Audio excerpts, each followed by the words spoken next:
Assalamualaikum warahmatullahi wabarakatuh. Apa kabar sobat daring semuanya? Eh, di video tutorial kali ini saya akan membahas satu topik ini adalah inti dari atau kunci dari keberhasilan pembelajaran daring. Yaitu apa? Bagaimana menyusun learning model dari pembelajaran daring. Nah, apa itu learning model? Learning model itu adalah rancangan aktivitas pembelajaran daring. Jadi, learning model ini itu seperti RPS sebenarnya. Ya, cuma di sini lebih detail lagi dibandingkan dengan RPS.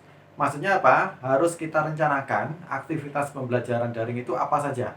Jadi urut-urutannya, apa yang harus dilakukan.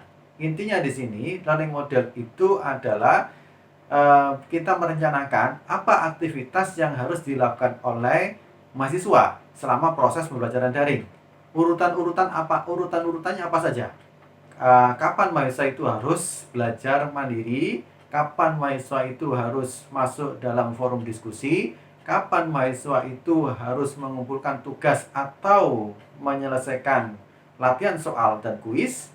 Dan kapan mahasiswa itu harus melakukan video conference dengan tatap muka online bersama dosen.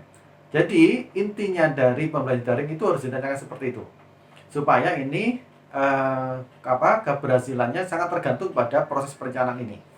Jadi silakan Bapak sekalian nanti merancang dulu learning modelnya, ya. Harus dirancang dengan detail supaya jadi apa yang harus dilakukan oleh mahasiswa selama proses pembelajaran tadi. Dan tidak kalah penting juga harus direncanakan apa yang harus dilakukan oleh dosen selama proses pembelajaran daring itu. Jadi ini supaya bukan berarti ya, saya sampaikan bukan berarti ketika kita menggunakan pembelajaran daring itu dosennya tidak beraktivitas. Tidak, tetap harus ada aktivitasnya untuk dosen. Ya, karena kalau dosen tidak beraktivitas, nanti dosennya itu makan gaji buta, kan gitu ya. Sebagaimana video saya sebelumnya, atau terjadi malpraktek terhadap pembelajaran daring itu. Gitu ya. Jadi ini harus direncanakan. Jadi yang dimaksud dengan learning model tadi itu adalah rancangan aktivitas apa yang harus dilakukan oleh mahasiswa dan apa yang harus dilakukan oleh dosen. Di mana isi dari learning model ini atau model pembelajaran daring ini itu isinya adalah tentang 3 hal tadi, materinya, kemudian interaksinya, kemudian evaluasinya. Jadi tolong direncanakan ini dalam learning model. Apa yang harus dilakukan oleh mahasiswa dan apa yang harus dilakukan oleh dosen dan kapan waktunya. Jadi disusun semuanya termasuk role-nya. Jadi di sini tidak hanya bicara masalah urutan-urutannya, tapi juga role-nya, aturan-aturannya. Ini yang menjadi penting. Termasuk adalah bagaimana cara kita menganggap mahasiswa itu absen atau tidak, hadir atau tidak. Itu menjadi penting. Nanti ini akan saya bahas detail tentang bagaimana cara mengukur kehadiran mahasiswa. Begitu juga dengan dosennya. Dosennya juga harus terukur. Apa dia mahasiswa itu dosen itu dianggap hadir dalam kelas pembelajaran daring. Nanti di learning model ini harus tersusun semuanya. Jadi, Bapak sekalian, selama 1 semester pembelajaran itu, silakan Bapak sekalian menyusun learning model. Ya, karena di situ akan jelas sekali apa yang harus dilakukan oleh mahasiswa, apa yang harus dilakukan oleh dosen, dan urut-urutannya serta aturan-aturan yang harus dilaksanakan oleh dosen maupun oleh mahasiswa.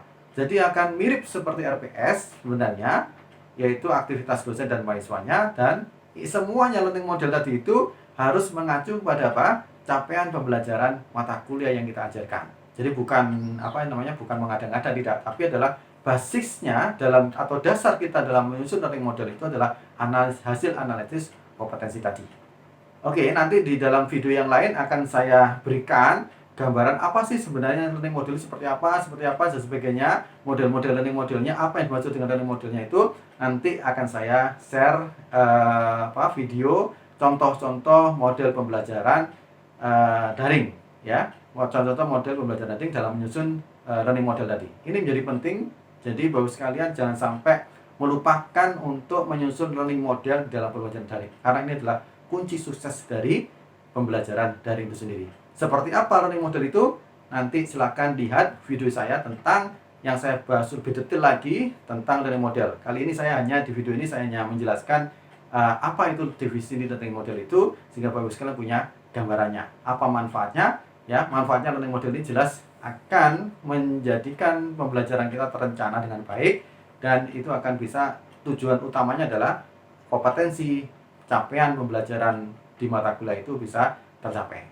Baik, silakan nanti Bapak Ibu sekalian lihat, sobat daring semuanya lihat contoh-contoh model pembelajaran daring yang bisa dirancang oleh Bapak Ibu sekalian, bisa diinovasi dan kreativitas oleh Bapak Ibu sekalian. Oke, selamat mencoba, selamat menyusun learning model pembelajaran daring, selamat berinovasi, semoga sukses, dan selamat menjalankan pembelajaran daring di semester ini. Sekian, Assalamualaikum warahmatullahi wabarakatuh.